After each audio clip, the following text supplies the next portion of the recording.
ఈ ఏడాది విడుదలైన సినిమాలు చాలా వరకు రకరకాల కారణాల వల్ల వాయిదా పడుతూ వచ్చాయి.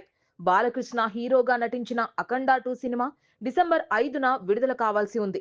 కానీ కొన్ని ఫైనాన్షియల్ ఇబ్బందుల వల్ల ఈ సినిమా డిసెంబర్ 12న విడుదలవ్వడం అందరికీ తెలిసిందే. సినిమా విడుదలైన తరువాత సినిమాను చూసిన ప్రతి ఒక్కరూ కూడా సనాతన ధర్మానికి, భారతదేశ ఔన్నత్యానికి, దర్శకుడు బోయపాటి సీను బాలకృష్ణను సూపర్ మ్యాన్ గా చూపించిన తీరుకు హ్యాట్స్ ఆఫ్ చెబుతున్నారు. శివభక్తులైతే పూనకాలతో ఊగిపోయారు. బోయపాటి డైరెక్షన్ చూసి అందరూ కూడా హ్యాట్స్ ఆఫ్ అన్నారు. సినిమా చూసి ఇది తమ సినిమా అంటూ బాలయ్యను శివునిగా ఊహించుకొని పొంగిపోయారు.